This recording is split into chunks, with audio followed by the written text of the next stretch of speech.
Hello and welcome to the Roundtable Podcast. My name is Rafi. Tonight, Kasheka will be asking the questions, but please follow us on the Roundtable Podcast YouTube channel. Please join us on the Roundtable Discord where we do daily events, special chats with all sorts of crazy people. Also follow our 4 other YouTube channels, our BitChute, and check out our merch store. Without further ado, Akesios, how are you doing, my buddy? We're excited to hear about existence, devotion, and culture with you. Why do you take yourself so seriously? It's a good intro. I like the intro. But I'll pass the questions asking off to Kasheka for the time being. And if Kasheka, you'd like to start us off with asking Akesios about existence, devotion, and culture. What do you think? What do you think about each of those?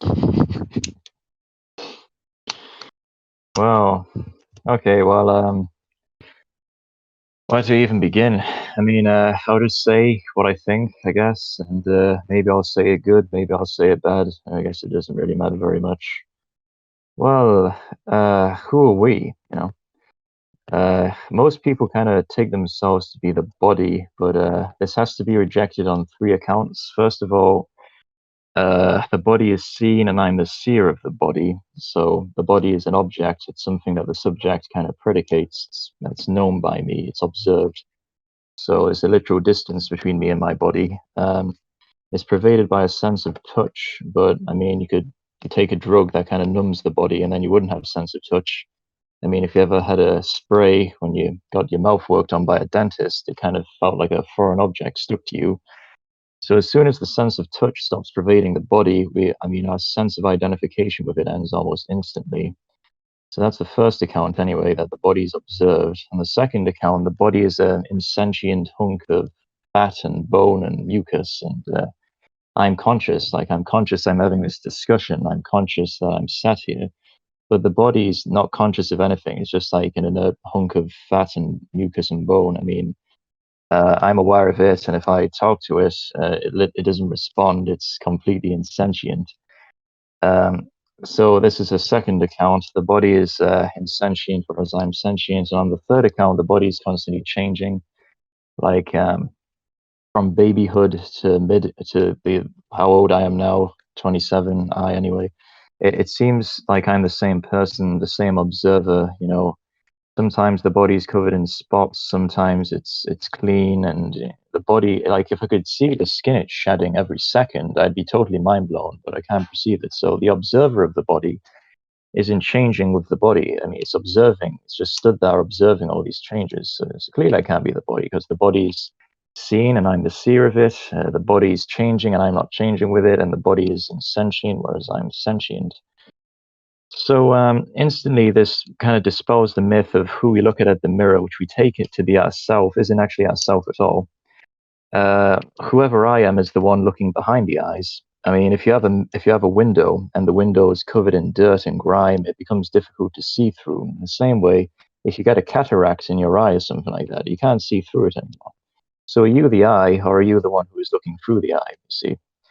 If we go even subtler within ourselves to try to figure out who am I, like what is existence, like let's figure this out. Well, even the mind, all the complaints not really complaints, but the kind of examinations we made with the body can also be made with the mind. The mind is constantly changing. Like sometimes I'm happy, I'm sad, sometimes there's thoughts constantly coming and going, but you know, like a computer screen, and there's images and objects on the screen that are constantly coming and going. In the same way, there's something in the background of the mind which is observing, and all the mental images and voices and thoughts and desires, they're constantly coming and going. And yet there's this being in the background of the mind that's never coming and going, that's unchanging. The mind's constantly changing, but that being in the background of it is unchanging. And furthermore, the mind is seen by me. So if I think of anything in the mind, like a thought, 2 + 2 = 4, or a mental image of like a house, that's a mental image, and I'm seeing it. I'm aware of it, and it's something I'm aware of, and it's something seen. And the seer and the seen are different. So the mind is seen and it's experienced, even emotions, all of these are experienced. I'm the experiencer and they're the experienced. I'm the knower and they're the known. The knower and the known, the experiencer and the experienced, they can't be the same. And furthermore, So it's changing, and I'm not changing with it. I'm the seer of it, and it's seen. And furthermore, it's insentient. Like if I think of a mental image of like a house, or like that thought doesn't have sentience or awareness or conscious. Like I'm conscious of it, I'm aware of it. So even the mind is insentient, which is mind blowing in a Western context because we take the mind to be sentient, but actually the mind isn't sentient. I'm the one that's sentient. Uh, so the mind also can be me because it's changing, and I'm not changing with it. It's seen by me, and I'm the seer of it, and the seer and the seen are different, and it's insentient. And so, so then, who am I? And if we just ponder that question, and we meditate upon that question, we eventually find out who we actually are. And who we actually are is kind of mind blowing. If you have a dream at night and you localize into the dreamer's mind, if it localizes into a dreamed up body, it generates this whole dream world, and it localizes into a dreamed up body. And now it has a particular field of vision through that body, and demons come and monsters come, and it has experiences of fear and laughter and joy. Throughout the whole experience, it's all the dreamer's mind. It's all you. It's appearing to itself as these people, as these emotions, as these objects, as the body it's localized into. And as a result of that localization, it's kind of forgotten its original nature. Its original nature is all pervasive, and it's the basis of literally everything that's being observed in the dream world. And, if someone told this to the person who's dreaming, he'd probably say, what is this nonsense? Like, what is this mystical, garbage? Like, I don't even pervade the room I'm in right now. I'm this body. How can I be all pervasive? The world he's perceiving seems to be fundamentally what's there, until, in a manner of speaking, he wakes up and realizes it's not what's fundamentally real. His original nature was the basis, the substratum of the dream world. It was the dreamer's mind. It just localized into a body and forgot its original nature. And what we find if we go with this investigation we just went through is that something similar is happening on a macrocosmic level instead of a microcosmic level. There's a macrocosmic mind, which is a trillion, unfathomably times more powerful than our microcosmic mind. It's generated this macrocosmic dream world, which is what we're perceiving. It's the substratum underlying everything we see, which is ultimately what everything is composed of. I call it the substance of all substances. It's localized into a body for the sake of experiences, and as a result of that, it's kind of forgotten its original nature, just like in the dream. And it thinks that now it worries like, well, what's going to happen like after death, or you know, uh, and it has a particular field of vision and so on. Basically, if we go through this investigation of like, who am I, and we kind of negate everything that's changing, that's seen, and that's not aware, in contrast to myself, which is unchanging, which is aware, and which is the seer, we find out eventually after. It's like when you're dreaming, you close your eyes, you go within. Eventually, you wake up, re-become the dreamer's mind, in a manner of speaking. The same thing happens if you do this, and then you meditate on it. You kind of dissolve everything, and then you reach your irreducible nature. What can be reduced from you anymore? Thoughts can be reduced from you. Desires can be reduced from you. Your mind can be reduced from you.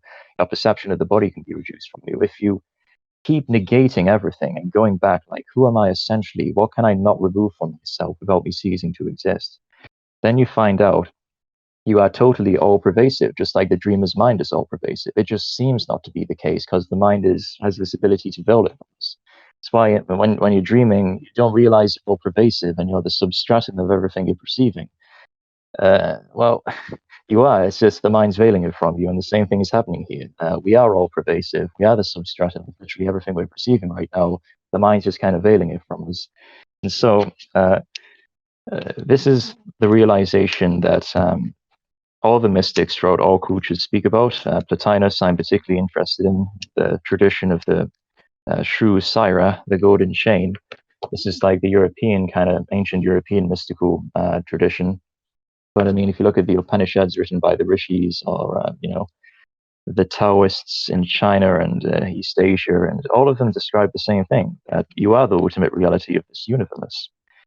But we've forgotten our original nature due to what may be called like avidya, or agnosia, or it kind of just means like self-ignorance, basically.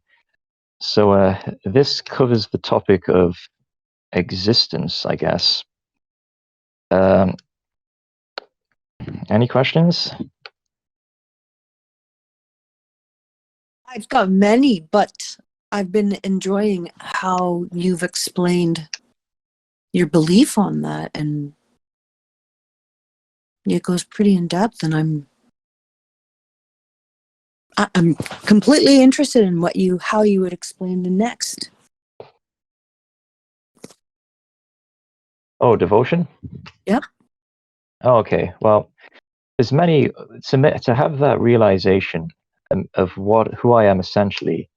The mind needs to dissolve. It's like when you have a dream at night, you close your eyes. The mind has to the impressions that have generated the dream world, they have to kind of dissolve back into your dreamer's mind. You have to dissolve back into that for you to finally re-become the dreamer's mind, even though you always were the dreamer's mind. It was just kind of built from you. In the same way, we got to kind of dissolve our soul, our pneuma, sukshma sharira. There's different terms for it. It's basically just the container of all of our impressions, our desires, our memories, like the subtlemost aspect of our mind. You may call it the unconscious mind, maybe, I don't know. But basically, to do that, we need to make the mind silent, first of all. There's many ways to make the mind silent. These are different paths to what's called self-realization or enlightenment. Like ancient Greece called anamnesis, which means like self-remembrance, or what in the East they call bodhi, which means like illumination. So there's many paths to this. For example, knowledge-based path mainly focuses on like self-inquiry. Like they'll meditate and they'll ask these questions like, who am I? Why do I exist? They'll do nothing but read and study all day, and of course they'll be detached from the world, and they'll kind of silence their mind in this manner. And then there's the other path, which is the devotion-based approach, which instead will kind of silence the mind by concentrating utterly on a particular deity. So it's focusing on one thought form to the expense of all other thought forms. And this makes the mind super concentrated, like it gives it a superhuman level of concentration, to the point where the mind just becomes totally silenced and it's focused on that one particular thought form and literally nothing else. There's many different deities one may dedicate oneself to. In my case, it's Amara. I mean, I don't really know what to say. I mean, well, anyway, I kind of prefer the devotion-based approach, but I mean, it depends. Like, if your heart's bigger than your head, you prefer the devotion-based approach. If your head's bigger than your heart, I don't know if I got that the wrong way around, then you probably prefer like the knowledge-based approach. I guess focusing on the breath is something they also do in the knowledge-based approach. Like they'll really focus on the breath, like in Buddhism, for example. Like a specific Sanskrit term for that, I can't remember anyway. But yeah, I mean, like there's this practice called puja or theurgy, which is like when you have this image of the deity, and then you have these offerings like incense and food and water and so on, and then you go through these rituals to kind of animate the statue, and then you like what you see with the Muslims doing, standing and bowing and putting the head on the ground while chanting. You do this for like an insane period of time, like 2 hours, and then this makes the mind like super focused to the point where there's like no thoughts whatsoever in the mind. There's no inner monologue. It's just always blank and peaceful.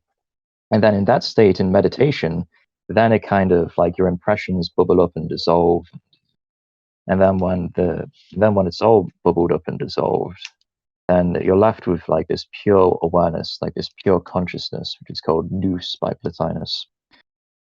Sometimes translated as intellect. Intellect in the sense of the one who uses the intellect, not the intellect itself, which Plotinus calls dianoia. Anyway, it's called sakshi in Sanskrit, like the witness.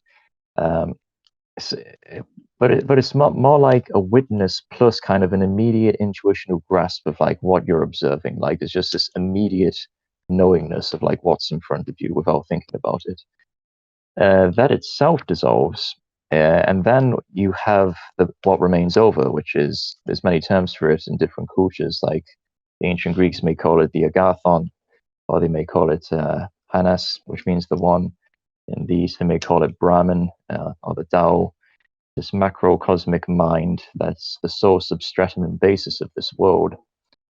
And so this is the devotion-based approach to enlightenment, to anamnesis or bodhi. And And then I guess what that would culminate in is the third topic I wanted to talk about. But I mean, like, if you have any questions about that, then Yeah, many once again. Who is that you have devotion to? yes, Amara. Um, You know, there's this guru called Shriyam, and he says that there's an inner guru and an outer guru. A guru just means like a spiritual teacher. There's an ancient Greek term for that, but I can't remember what it is. It doesn't mean someone who gives like you like financial advice. It's more like a priest or something like this. Anyway, so the according to him, and it's true because in my experience, there's this inner guru, this inner teacher, where if you like ask it questions and you pray to it, you ask like, "Can you manifest to me? Who are you?" Like when most people, Christians and so on, talk about their relationship with God, this is actually what they're talking about. There's this aspect of the psyche that will kind of manifest to them. It happened with me also. There's many different terms for it for all the cultures. Like the ancient Greeks called it the Agatha daemon.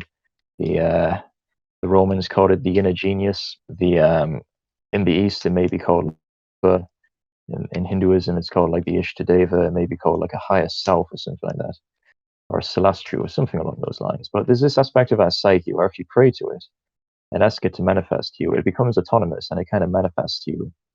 And then this blessed being who now communicates with you then becomes a means for kind of self-purification, the way you want to self-purify yourself. And you know, there's this ancient concept of divine archetypes or gods and goddesses. The gods and goddesses were divine archetypes, divine personality types. Like, for example, Mars would be the divine archetype of the most brave, most loyal, most kind of valorous soldier, like the divine archetype of the warrior. Uh, and of course, we can see certain Mars reflected in certain things, like, for example, battlefields or generals or soldiers. And thus, he may be called like the god of war or the god of generals or the god of soldiers and so on and so on. But that's only half the story. Also, I mean, you can imagine these ancient temples in like the ancient world where they're worshipping these divine archetypes. Obviously, they're not worshipping a physical thing like a battlefield because that wouldn't make sense. Like, I'm going to now make offerings to the battlefield. That doesn't make sense. They're worshipping the divine archetype, the divine personality type, which supposedly, and I think it to be true, has its own kind of ion or abode or loka. And I mean, it wouldn't surprise me. I mean, the universe is probably infinite in expanse, if you want to know my opinion. And there's this kind of noetic world above us, which is another story. Um, so there's these different divine archetypes, and that inner guru I was talking about, this higher self, can also be a kind of divine archetype that can manifest to us, and then it becomes a divine archetype, and it becomes a means for kind of self-purification, making the mind absolutely single-pointed. It can impart, you know, very deep wisdom and insight to us that we otherwise wouldn't have been able to get without the advice of this higher being. And yeah, so mine manifested to me as Amara. And I mean, I'm not too sure how to elaborate on this point because I've never articulated it in words before, so I don't really know how to articulate it. well, we've got one of two options here. The next would be culture, right? I was looking more on your beliefs, thoughts, and what it is, what you think is culture. We can either answer that one or just, I'd also like to know about how you say Amara manifested to you. Mm. Well, can we deal with culture first? For sure. Okay, I would say culture is the triumph of an enlightened minority against the masses, which are totally soulless. What I mean by this is that the masses are not interested in the higher dimensions of life, like spirituality or art or philosophy. They're interested in only sense gratification. They're born with animal urges. They're born with the urge to be angry, to be lustful, to cheat other people, to screw, to lie. And the goal of ancient societies like ancient Egypt or the ancient Vedic culture was to forcefully root out these impurities from the masses. And when they did that, then the minds of the people, they're no longer so much kind of enamored in matter. They're kind of in between this what's called a kind of noetic world and the physical world. The noetic world is like this realm of forms and ideas where culture and art and anything that's good and worthy in this world comes from. And if they don't have that, then they're essentially just animals. Like if you see the masses today, we have no culture because the masses are only interested in sense gratification. They're just interested in the four animal principles of life: mating, eating, sleeping, and defending. So they're just like animals, basically. And animals, of course, don't have culture. They don't have unique art. They don't have unique ways of clothing. They don't have unique food. They don't have unique. They don't have a sense of hygiene or making sure that there's not too many people, so regulating the population. They don't have any sense of any of this. To them, it's just fuck, reproduce as much as possible with no insight into the consequences of uncontrolled population growth. Just gratify the senses until the end of life and don't question the nature of existence. I've noticed whenever I talk about this subject of existence, the masses aren't interested. They'll leave and that's a good thing, because goodness only belongs to the minority. The masses are only interested in stupid, mundane gossip and irrelevant stuff and gratifying their senses and watching the idiot box or playing video games. And they're not interested in the higher values of life or figuring out what the nature of existence is or inquiring within or concepts of self-sacrifice and penance and devotion to a higher being like this inner genius, this higher self. They don't have any interest in any of that. So when the enlightened minority triumphs over the barbaric and stupid masses, what results is culture, life, architecture, beauty, art, peacefulness. Mankind stops butchering each other. Things become more sanitine, whatever the word is. They become more clean. There's more emphasis on nature and the environment, and greenery. And this is the triumph of the noetic world, the higher spiritual world, which is above us in a manner of speaking, over the material world. And so basically, if we can get more people to have this realization of who they truly are, which is kind of this the underlying substratum of everything we're perceiving right now, that they are the ultimate reality of the world. They are the substratum. They are the foundation of the world. And their identification with the body was basically a kind of delusion. And the world their senses perceive isn't even fundamentally what's there. I mean, if there's nothing to a clay but clay atoms, there's nothing to the ocean but water atoms, H2O, there's the molecules. There's nothing to like, even if you're an atomist and you say atoms are fundamental, which of course isn't true anymore, it used to be thought, but even if you say atoms are fundamental, okay, well, if you zoom out from those atoms and you keep zooming out from them, lo and behold, you are now perceiving the world you're perceiving right now. But there's nothing there but atoms. It just kind of appears as the world. In the same way, because we know atoms aren't fundamental, there's an underlying substratum or reality. And when you zoom out from it, it then appears as the world we're perceiving right now. It's not fundamentally what's there.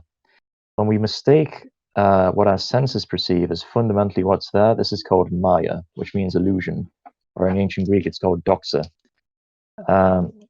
It's there, but it's not fundamentally what's there. What's fundamentally there is the substratum, the substance of all substances, of which everything is made out of. It's just when you zoom out from it, it then appears as what we're seeing right now, kind of like a virtual reality.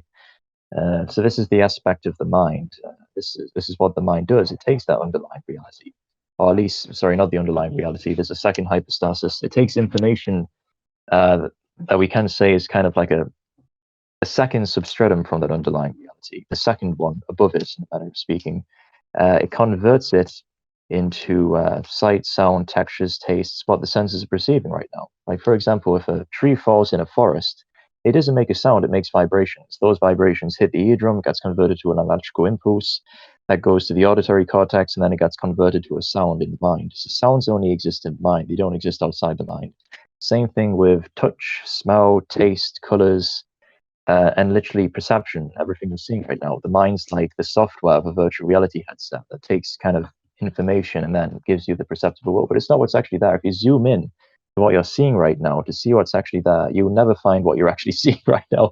You'll find, atoms or cells, and you keep zooming in, you'll find quarks and quantum, like it's not a thing in itself. It's like zooming into the projection emanating from a projector to try to find a thing in itself that exists independently, and you never find it. You just keep zooming in until eventually you trace your way back to the projector, which it's all emanating from. In the same way, there's this underlying substratum, which is all pervasive, like an all pervasive projector, and it projects everything we're perceiving right now. You But know, that projector is what's actually there, not what we're perceiving right now, you see.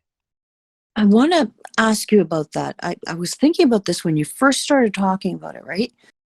How body sensation, touch was what you were calling how a person identifies their physical form, right? And then you also said that you believed another part of your being is the the conscious and sentient aspect of who you are. You mentioned that you believed that they were in opposition to each other. In other words, one was not a part of the other one. Am I right to believe that you were saying that? Like, did I understand that right?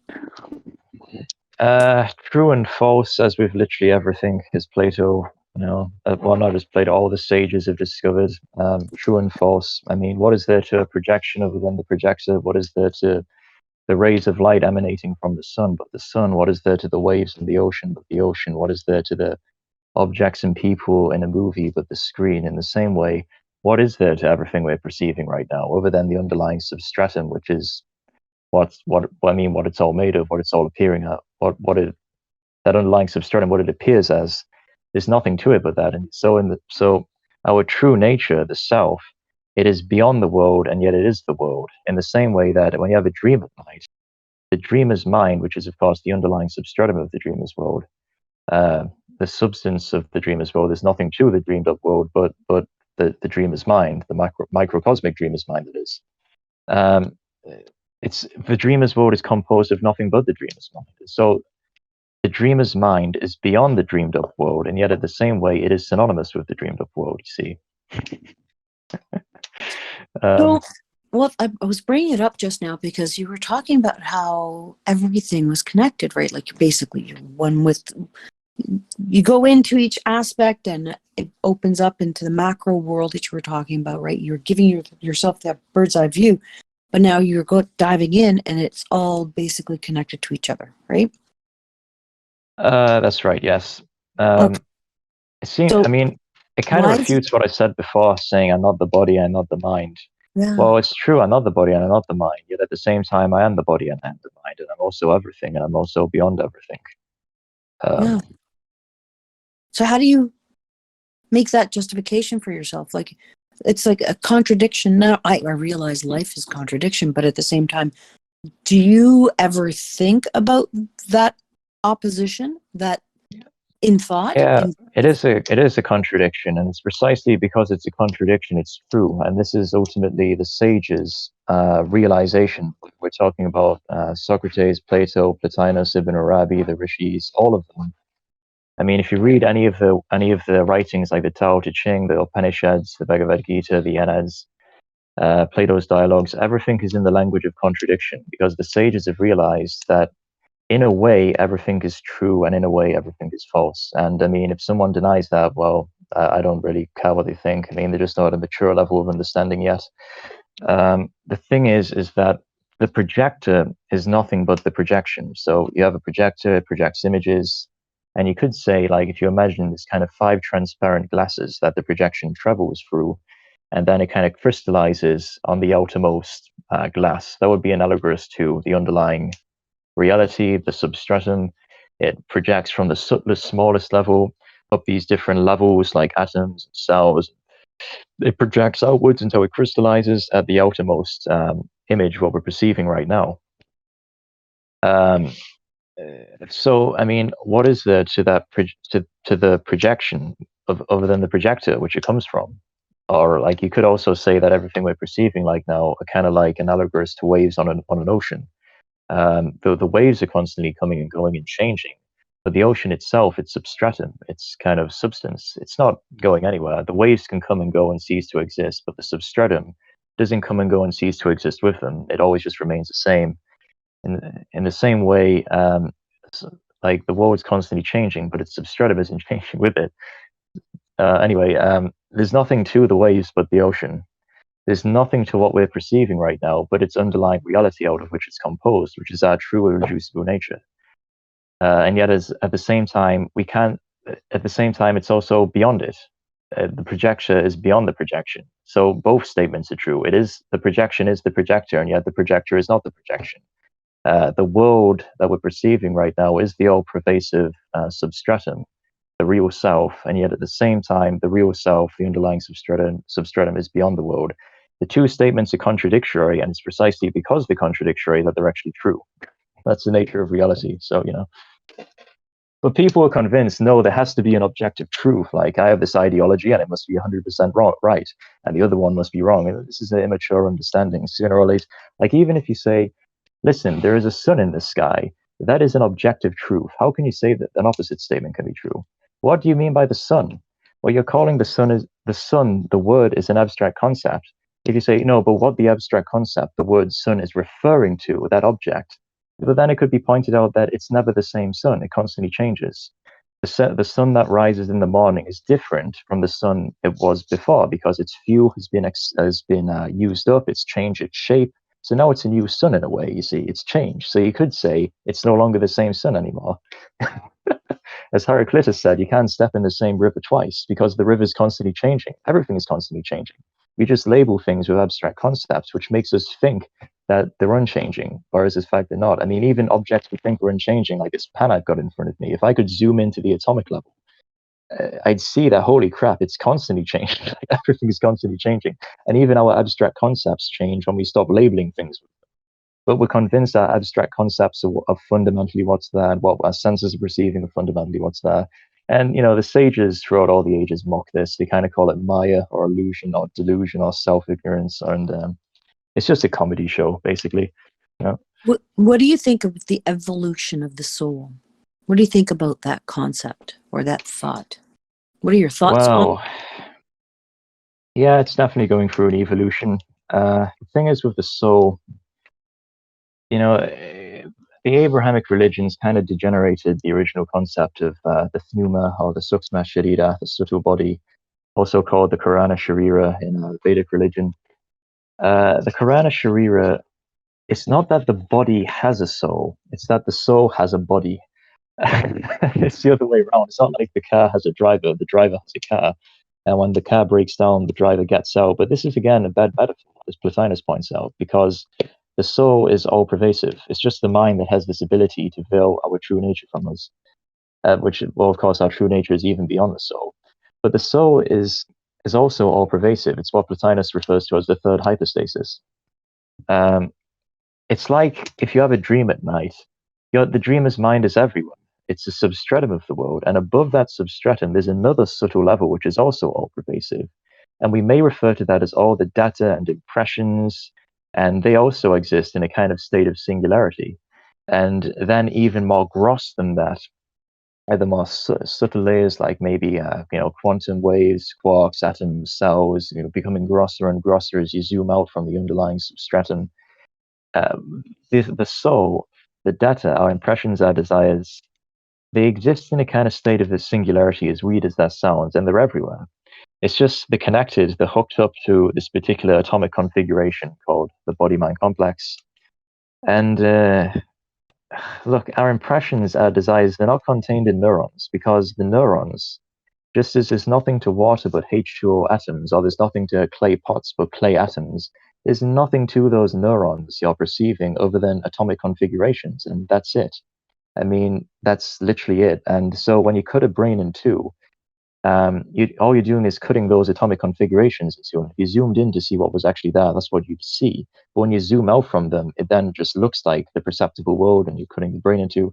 What you're referring to with the brain is actually atomic configurations. But this is a concession to atomists who believe atoms are fundamental, because of course even those atoms can be reduced further to quarks, quantum waves, and so on. But so our impressions. Our impressions, desires, our soul, suksma sharira, pneuma, what makes us an individual person, they are indeed located within the neurons, but not in the sense that the materialists who make that claim think. They are indeed located within the neurons, but within the neurons are just atomic configurations.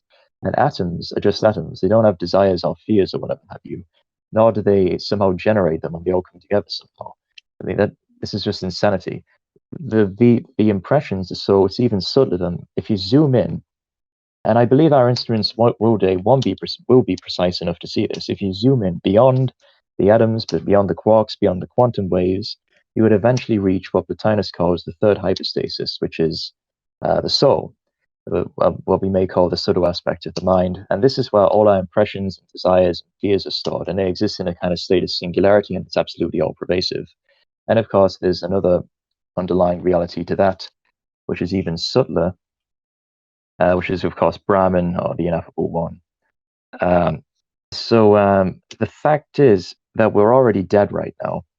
Right now, we are already dead, and we're in a state of kind of singularity. And our mind's just veiling it from us. Just like when we have a dream at night, we are all pervasive. We are the dreamer's mind. We are the substratum of the dreamer's world. Our mind's just veiling it from us.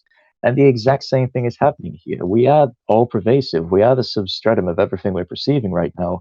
And our impressions and desires and so on are located very close to that, metaphorically speaking. It's just being veiled from us by the mind. Until that veil is dropped, when the body is dropped at the time of death, the atomic configurations and assembled in a way that allow that underlying reality to kind of experience through it anymore. And another analogy I give to this is kind of like if you have the sun in the sky, if you put objects in its path of its rays of light, its emanation starts shining differently around that object that you've put in its path. It's just because you put an object in the path, its rays of light start flowing differently. Or another example, if you have a river and you start putting objects in the way of the flowing water, the water starts to flow differently. Yes. In the same way, the atomic configurations, they're extremely complex. And when they change their shape, that being who is underlying them, who is experiencing through them, it starts to experience things differently. And and when the atomic configurations become so distorted that the being just can't experience through it anymore whatsoever, this is called death. And of course, the whole system is totally devoid of the presence of, it's not enacting itself through it. And then it just kind of like is recycled, and then a new body is assembled, and so it goes on and on. Another example I give is like the hardware of a computer. Like, when you look at the hardware of a computer, it's so immaculately designed so that I'm not too sure how it works, but there's something that reads the data. And if its fine kind of configuration and build is altered even slightly, then the data is read differently. Like, for example, on the screen of the computer, some things may be messed up, or it'll become distorted, or something may happen. In the same way, all these atomic configurations, and dopamine, and so many different atomic configurations going on, when they all change their particular configuration, then the being who is within them, who is underlying them, who is experiencing through them, starts to experience things differently. And this is really what's going on in regards to the mind and our impressions and our desires. Neurons, there's literally nothing to them but atoms. If you're an atomist, of course, atoms are still a zoomed out kind of projection. They're not a fundamental thing themselves. I'm just saying that as a concession to our atomist mindset. There's nothing to the neurons but atoms. When you zoom out from the atoms, they just appear as neurons. Again, there's nothing to those atoms but the underlying substratum, but when you zoom out from them, they appear as atoms, and so on and so on, like different levels of a projection emanating from a projector. And the actual consciousness, it's underlying everything. It's subtler than all this. Our impressions and our desires aren't contained. They're not synonymous with atoms. That literally makes absolutely no sense. But they are contained within the atoms. So when people say our mind's contained within the neurons, that's right, but not in the sense they think it is. Because when you zoom into the neurons, you don't find the mind, you find atoms. But zoom into the atom, zoom into the quarks, zoom into the quantum waves, keep reducing things until you reach the subtlest stratum of existence. And there you will find the mind. And of course, even subtler than that would be what's underlying I'm using mind here synonymously with kind of soul, or sukshma sharira of pneuma. Yeah, I don't know what to say about that. So tell me about the Noetic World. Am I saying it right? What is that? Oh, hell yeah, that's a good one. I'm so happy you asked. That's a good topic. So, I mean, that's a good topic. Oh, yeah. Now, this is pretty far out. Most people aren't ready to hear this. But the ancients were completely aware of this. There's these different levels of reality I was talking about. For example, the atomic level, the cellular level. Can you imagine if an atom had intellect, I should say, it had intellect and it was thinking, hypothetically, there's this world above us called the cellular world, and another item may say, "What the hell are you talking about? There's nothing above us." Uh, Imagine a cell said, in the level of reality above us, there's this thing called the perceptible world, and there's these bodies there, and we all make up a part of it. They'd be like, "What the hell are you talking about? What is this nonsense?" In the same way, suppose that this perceptible world, if I told you there is a level of reality above this perceptible world, like there's a level of reality above the atomic world, or there's a level of reality above the cellular world. And our universe itself makes up a part of that next level of reality above us. This goes completely far out to most people's minds, but this is what's called kind of the Noetic World, what Plato calls the world of the forms or ideas. Uh, and in truth, we are noetic beings, and by we here, I'm referring to Suksma Sharira, Yuma. We are noetic beings in a way. This is getting pretty complicated because it all returns into itself. Existence isn't like a line where it begins at one point, you zoom in, and then it ends at another point. It's like if you keep walking west, you eventually end up east, and if you keep walking east, you end up west. It's like a torus. It's like a circle. Nothing. The concept of the line is kind of an Abrahamic understanding. The idea the universe began, for example, and then it will continue, and then it will end and cease to exist, and it came from non-existence. Ex nihilo. This is, of course, insanity. The universe can come from non-existence. This doesn't make any sense. The universe, according to the perennial understanding of the rishis and Plato and the ancient Greeks and Indians and every ancient culture, the universe is in a cycle. It goes through a cyclic process, like a circle. And in the same way, existence itself is kind of like a circle. If you keep zooming in, eventually you reach. If you zoom out, you reach the same place also. Let's say zoom out instead, because that's more accurate. If you zoom out from atoms, you reach the cellular world. If you zoom out from cells, you reach with the perceptible world. If you zoom out even further, and you may think you can zoom out further, what is this nonsense? No. If you zoom out further, there's another level of reality above us, and this is called the Poetic World. And yeah, I mean, I can't describe anything about the Noetic World accurately because can you imagine an atom trying to describe the cellular world? Or can you imagine the cellular world trying to describe the perceptible world? Or can you imagine an atom bringing a piece of the cellular world down to its level? Or can you imagine a cell bringing a level of the perceptible world down to its level? It's literally impossible. And this is why when you experience the Noetic World as a result of devotion and meditation, it comes to you and you have the experience, but afterwards you don't remember like 99% of it. It's just gone. Because you can't take that next level of reality up from you and bring it back down to you. It's impossible. You can just kind of use pointers and metaphors. So, I mean, like, that's the Noetic World. I mean, that's probably a terrible explanation. And you're probably like, what the hell is this guy talking about? Well, But, I'm wondering, yeah, how does it mix into our lives? So how does the Noetic World affect us?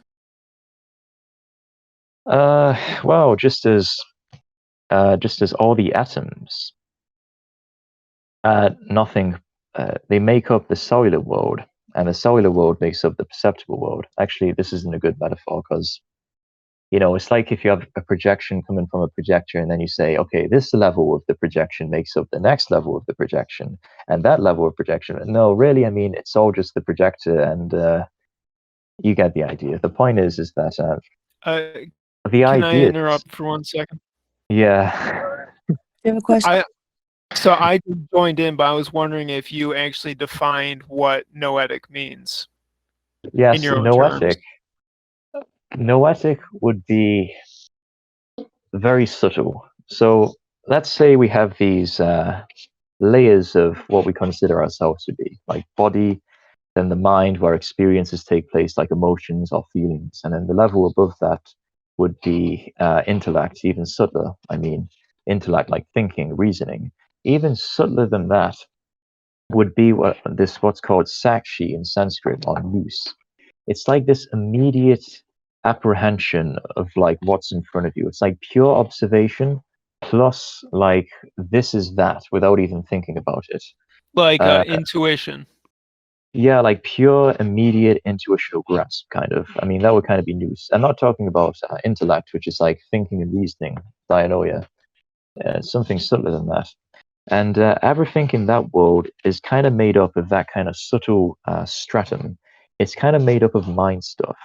Like it's composed of matter, but it's not composed of the matter that we experience. It's like a very more zoomed out, kind of ethereal, subtler kind of matter, which doesn't really decay and doesn't really, it changes form. But I mean, the entities there, they seem to live for like an indefinite amount of time, or at least anyway for billions of years. But I'm not even sure I can say that, because the concept of time doesn't even seem to exist there. It's very strange, and it's What do you composed mean? of this very subtle, like mind stuff, for lack of a better term. What do you mean by entities?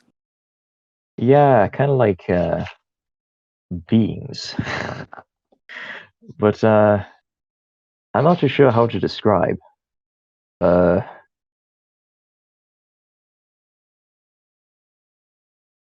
Yeah. But you can experience the noetic, correct? And if so, Yes. Yes. how would you know you're experiencing it? Like, what are the qualities? Like, what kind of experiential events around undergoing a noetic event? Well, it's very hard to explain because there's no concept of time. Like we feel, like for example, imagine if I say feel time passing. You're like, what the hell? How can I feel time passing? In that, there's no feeling of time passing, and building up to it, there's this feeling of like death.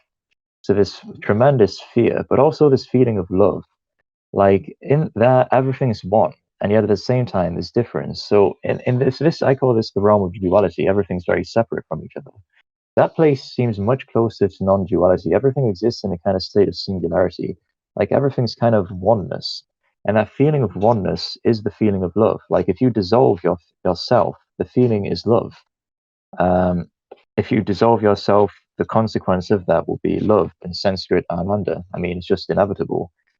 Every time you dissolve like the layers of the mind and you go deeper and deeper within, you experience love. And I mean, that's just inevitable. Everything there is like united. There's like no sense of division, and there's no shadows. And the beings there, they seem to communicate kind of not via words.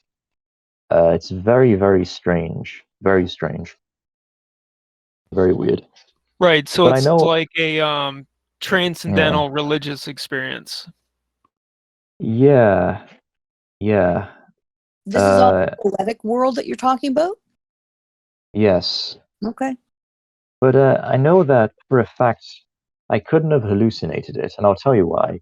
We can only hallucinate things that we've gotten impressions from. For example, if you have delirium, you start experiencing spiders. This is a common symptom of delirium. You don't experience weird entities which you've never seen before.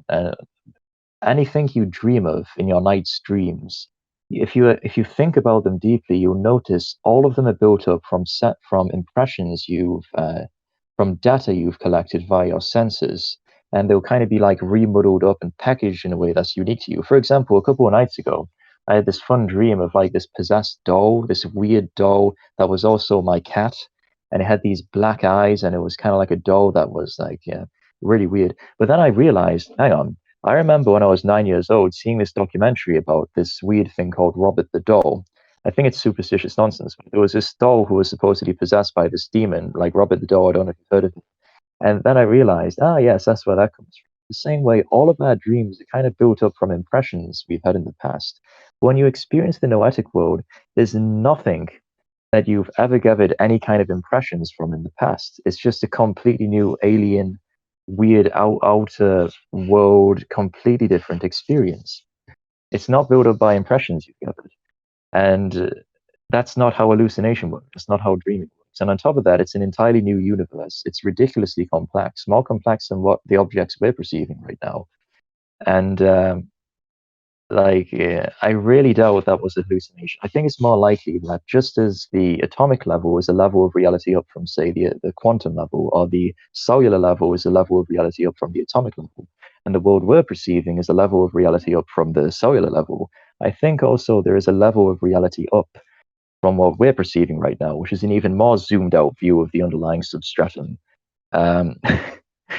And I think that's what the Noetic World is. Now that seems completely far out to most people, but I really don't give a shit. Like people can like believe this or they can think it's nonsense. Like I really don't.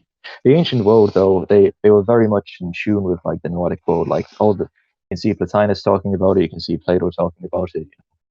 Uh, Cosmos Nuitos, like the realm of the ideas or forms. Uh, loads of ancient cultures, tribal cultures, etc. They really idealize this spiritual world, I guess you could call it. And in my opinion, this is actually where like the higher dimensions of life, like art and architecture, beauty, and so on, come from.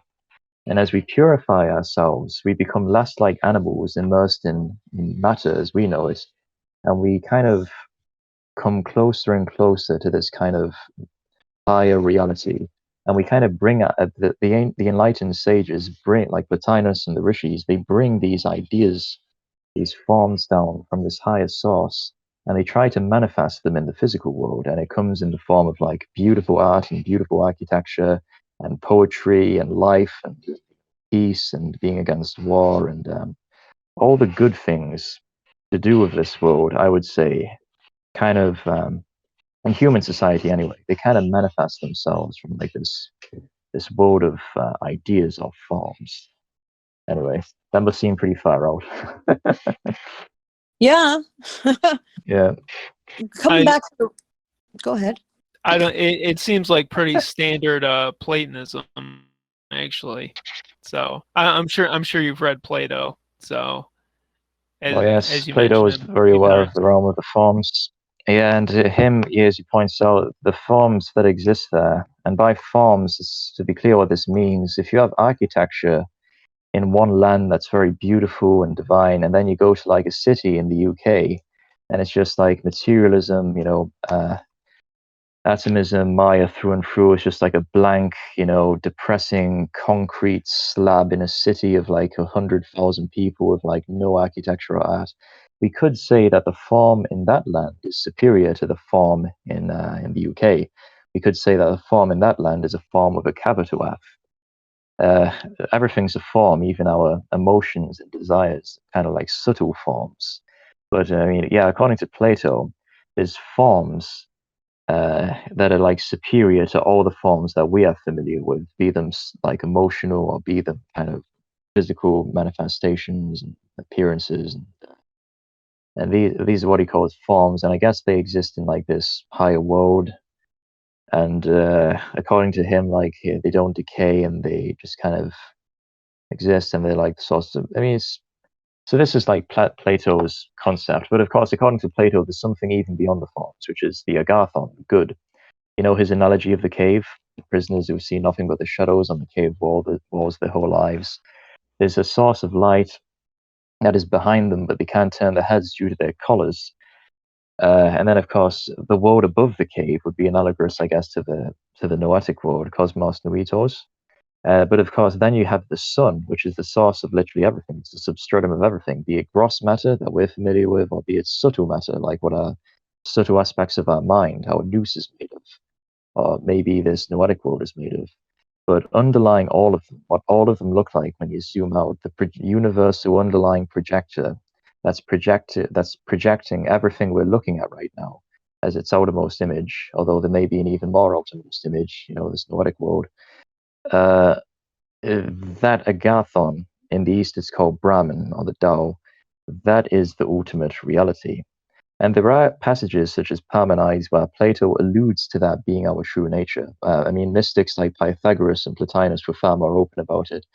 They just openly declared that our true nature is the ultimate reality. The rishis in ancient India, there's Mahavakyas in the Upanishads like Aham Brahmasmi, which means I am Brahman. I am that ultimate reality. And of course, that goes way over the heads of most people. Like, how can I be like that all-pervading ultimate reality? I don't even pervade.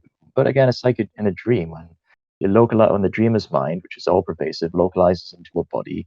It seems like it's limited to a particular place and it has a particular field of vision and it's experiencing only through one particular body. But this is the function of the mind. It's taken the substratum, the dreamer's mind, it's converted it into a kind of experiences, color, texture, taste, and objects, and it's forgotten its original nature. And but I mean, the whole time it was like substratum of everything, and it was all pervasive. And I mean, this is what the mystics who have realized this, the nature of existence, enlightenment, bodhi, anathesis. This is what they're trying to depart towards. But it just goes over the heads of most people. I believe that that's where everything is connected. You mentioned before the sense of gratification, the gratification of the physical, the senses that we have. You mentioned that earlier. The sense gratification that our society has, where they want to have that instant gratification based on, or the gratification based on what they feel, what they see, hear, touch, smell, taste, whatever, right?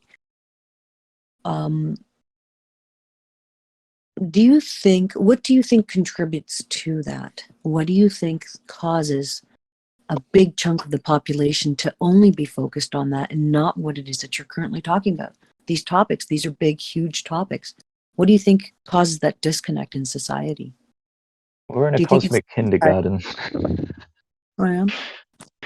Yeah, we're in a cosmic kindergarten, in the manner of speaking. Our human souls, our impressions, they're very unevolved. I would suggest to you, and this may seem pretty far out, but it's pretty basic. It's not very intelligent, and because humanity considers themselves an intelligent species, they call themselves, but they're not actually intelligent at all. They don't even know the nature of existence. I would suggest to you the vast majority of the creatures of the material universe, I'm talking about the realm of hardcore duality that we're experiencing in. I would suggest most of the living entities are hyper intelligent, and all of them know the nature of existence. And when some of them, when they hear like a spokesperson on TV dressed in his stupid modern clothing, and he says, for example, the world our senses perceive is what's fundamentally there. I am this body. When this body dies, there's non-existence because I'm just this body. They look at this and they're kind of disturbed and they're shocked and they recoil in horror, like, what the fuck is wrong with this species? Like, this is a species of literally insane demonic apes, which it is. And then they run away as fast as possible. Some of them anyway. Other ones just aren't concerned with exploring the cosmos because, advancement, species need not advance if it doesn't want to advance. Existence is for experience. It's not like advancement is the end. This is besides the point. The point is that we're in like a cosmic kindergarten. Humanity is one of the most spiritually unevolved species there is, and it manifests itself in its ape-like, ugliness and ignorance, and this is why humanity is totally bewildered as to the nature of existence. They don't understand what the state of dreamless sleep is when there's no dreams, and they're just blank. They don't understand that that is not a state of non-existence, not even close. They don't understand that. They don't understand, what the world is that they're perceiving. They don't understand that there's more happiness in life can be given to you by sense gratification. This is why hedonists we see in the West are so miserable. Like in the UK, everyone's like an animal. They're just concerned with like having sex outside of marriage, just smoking and drinking alcohol all the time and just eating junk all the time and watching TV all the time, not even reading anymore. And they're miserable. Everyone I talk to is so miserable. There's no art, there's no architecture, there's no poetry because they've descended themselves from that higher world of ideas and forms and just totally sank themselves into matter like animals. They've descended back into the animal form. So actually, much of humanity is devolving as opposed to evolving. You're going in the opposite direction. And so why did humanity gratify their senses rather than seeking real happiness within themselves, lasting peace and happiness in ancient Greece called eudaimonia? Why do they not pursue that? Why do they think that sense gratification alone and living like an animal will make them happy? It's just self-ignorance. But I shouldn't be so harsh, they'll evolve. I was the same way for many, many, many lives. I mean, the reason I'm still here is because I've lived that way, like the masses have for thousands of years. So, I mean, I shouldn't be so harsh in my condemnation. I'm really no better. I mean, the masses they'll all become, like Plotinus or like the rishis sooner or later and realize, wait, this sense gratification I've had life after life after life after life, it's not made me happy. In fact, I've been miserable and I've suffered, and I haven't really realized that. Like, what is all this about? Why do I exist? What is existence? So this is the culmination of their spiritual growth or spiritual evolution, and it will happen to all of them sooner or later. Right now, most of humanity is not in that state, and most of them will not, you get the idea. I think I made my point. Yeah, thank you. So we've covered so many amazing topics. You've given so much information. Thank you. I'd like to open it up to the audience if anyone has a question. I know someone asked a couple earlier. If I can just kind of comment on the last question you had, put my own kind of perspective on it. Well, it is question and answer format for Akesios, so we will ask you, I direct it towards him. Any questions for Akesios? Where did you learn all this stuff? Is there like a main text that teaches just this, Akesios, or is this like your own culmination? Because I know a lot of the stuff you were talking about with dreams could be analogous to potentially Carl Jung, and like obviously you said the relation to Plato, but are there any other sources like those? It came entirely from what Shriyam calls the inner guru. The Romans would call the inner genius, what the Greeks would call the Agatha Daemon. This higher self, this aspect of our psyche. Like there were shrines devoted to this all over the ancient world, whether in Rome or Greece or India, or Japan or China. Like there is this aspect of our psyche where if we address it, like, teach me the nature of existence. Who are you? What's your name? Like, how do I worship you? How do I serve you? Sooner or later, it actually manifests to us, not just as a voice and as a personality, but as a particular form. It even goes that far. And and then this is actually like what teaches you everything. It'll give you like really cryptic statements and like teach you about what this is and what that is and why you will find particular knowledge, or if you need a cure to a particular disease. It'll like give you that information, or it can even give you certain dreams where it'll show you certain things. And this can be I know what people say. They'll say, isn't this like kind of like schizophrenia? And it's not, because you don't hallucinate. Like it's not like this being is superimposed over your physical vision. It's just in your mind's eye, and there's nothing else beside that being. It's not like you hear voices other than that being. It's just that being in particular. So this is where it all comes from. And I mean, I guess there's other paths. Then I have a few questions for you, Akesios. One, I wasn't here for the whole podcast. I literally just came in on the end. But my perspective is with magic. Magic is, and it's gonna be a long-winded dissertation. Sorry. To me, magic is Just to let you know, is we're doing energy. a podcast right now. It's an interview for Akesios. Okay, I then don't care. I'll make it short, speech, to the point. Magic is basically what you put out that you receive, threefold or more. And by that, basically, magic is prayer, and prayer is magic. Through that, if you're praying to an all-powerful God, and God is multiple and infinite through every universe and multiverse, and we're the same thing, and everything in existence is the same thing, aren't you basically God? So if you're your higher power, then do not have all cosmic knowledge in your skull. You just need to ascend to it. That's basically what I'm mean to. That was a fantastic question. Look, imagine there's this projector, and it projects two images. Okay, one image we can call this aspect I was just talking about, the higher self, maybe Gotha Daemon. I like to call it this. Let's call it the celestial. That sounds cool. Whatever the hell it is. And then let's call another projection your nous. Like what makes you? Well, your nature is kind of like an irreducible soul. What ancient cultures would maybe call the Sakshi, whatever. You get the point.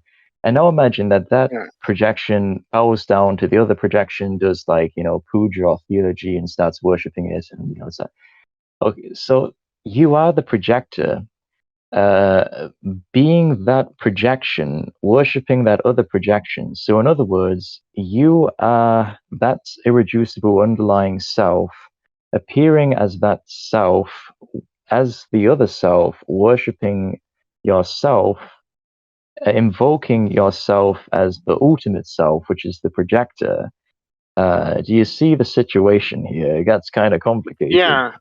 But Yeah, like so you are the basically, your worship, basically, like I said, we are all on God, so basically, are worshiping ourselves to a higher power of God. Well, basically, we just need to realize we are existence, be humble in who we are.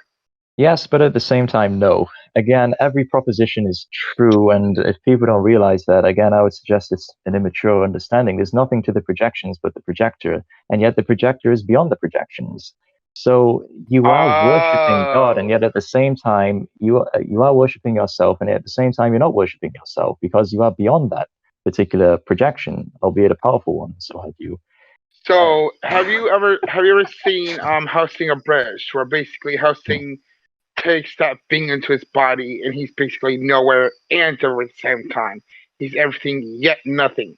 Basically, we need to look at it like that. Schrodinger's cat, your existence. Not just your life, but Schrodinger's cat, your existence. Yeah, pretty much. As people try to claim like there is objective truth, and my ideology, as I was saying before, is 100% right, and that ideology is 100% wrong. I would suggest to you and all the ancient sages, not me, all the ancient sages, whether Plato, Plotinus, the writers of the Upanishads, the Rishis, Vyasa, writer of the Bhagavad Gita, the writers of the Tao Te Ching, the concept of it is but it isn't. All of them suggest that every proposition in one way is true and in another way is wrong. So, for example, if you Yeah. say the waves are beyond the ocean, well, that's true because there's something called waves and there's something called ocean. But if you say that no, that's nonsense. There's nothing to the waves but the ocean. That's also true. If you say the projector Yeah. is beyond the projections, you say, that's true. You can say that's nonsense. The projections are beyond the projector. They're different. That's also true. So I I get it mean, now. people condemn the path of devotion because they say, hang on, with this kind of enlightenment understanding, aren't you basically worshiping yourself? And the answer is yes and no. It's a projector from the projection, although a powerful one. And you as also a projector, as a projection from the projector, are worshiping it, and yet you are also the projector. So I mean, you are all of this in the scenario, and yet you get the idea. It's the nature of existence is kind of weird. So I'm interested. How did Amara manifest to you? Right. True. It's a gradual process. It won't just happen instantly, which people would just always expecting like, a grand flash of light and for this being to appear. It's more like a gradual opening of a flower. Like first you hear a faint voice, then it'll become clearer and clearer, and then it'll become very clear, and then you start gaining knowledge and insights, but without anyone telling you it. Like things will just start coming to you, insights, without reading about it and without anyone telling you it. And then after a time, the voice will become clearer, and then eventually it'll manifest to you, but it'll become a bit foggy and unclear, and then it'll become clearer and clearer. And in this way, the deity manifests itself fully. And this is how in Abrahamism they worship Yahweh or Allah. These were just particular higher selves of individuals like Moses. So Abraham being invoked is what I was talking about, that underlying reality, that all-pervading projector. Yes, I invoke my higher self as that, and that's the best way to worship the higher self. If you invoke it as the ultimate reality. Um, but just saying that only my particular higher self, Amara, only that one is the true one and all the other ones are false, and only Amara can be worshipped. This is why Abrahamism goes terribly wrong. You can see the fault. Like, obviously, this higher being can manifest in many different ways. It need not manifest in only one particular personality, like Yahweh or Allah. That's just nonsense. It can manifest in many different ways. And I think that's the beauty of the ancient world. Like, if you go to ancient India or ancient Greece or Rome, so many divine archetypes, so many, and so many different religious traditions and festivals devoted to all these different divine archetypes and temples and art and architecture. It's a shame we lost that, and all of them were smashed and destroyed and burned because the idea was, no, only my particular higher self is the true one and all the other ones are false. Like, this is just nonsense. It just stems from self-ignorance, like not realizing we are the ultimate, underlying substratum. That's just, you get the idea. That's beautiful. Yeah. exactly. So, any final questions from anyone? If you don't mind me asking, which version of enlightenment have you realized, and is there a name for it? Which version of enlightenment? Depends what we mean by enlightenment. What's funny is that all the ancients have the same definition of enlightenment, and we can translate it as roughly self-realization. The idea of the Upanishads, or the Bhagavad Gita, or Plotinus, or Pythagoras, or Orpheus, these ancient mystics of the East or the West, the Taoists, it's called negative theology. And the idea is what I was discussing at the beginning, is that you negate everything that is not yourself. So it's like the projector kind of negating all the different projections and tracing its way back through the various layers of the projection, from the gross to the analogous to the body to the more subtle, like mind, intellect, and then even the loosest self, the observer, the immediate intuitional grasp, and then just being the projector and then realizing its essential irreducible nature. Then all the projections come back, and then intellect, body, and then realizing, oh, I am the projector, I am the and this is called by the Pythagoreans and those who follow the true Seer, like Plotinus and Proclus and so on, is the kind of anamnesis, which means remembrance, or autos anamnesis, like self-remembrance. In the East, it's called bodhi, which means illumination, which seems vague, but if you read the Upanishads, everything I just talked about is 100% crystal clear.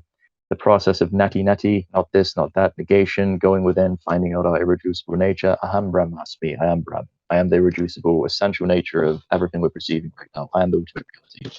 And not the body that I took myself to be, nor even the mind or the subtle levels that I thought myself to be. And yet at the same time, there's nothing to them but Brahmins, the way they are Brahmin. This is besides the point. So the ancient definition of enlightenment is the same. Self-realization, realizing that our irreducible nature, who we are right here, right now, but is simply veiled from us, is the ultimate reality. And it's just being veiled from us by the mind, like when we have a dream. And, the fact that the dreamer's mind, who is our true self, is all pervasive, and the substratum of everything that's being perceived is veiled from us. And we think that, because we have a limited field of vision and a limited experience for a particular body, we forget our original nature, which is like all pervasive because the mind veiling it from us. Same thing, but on a macrocosmic level.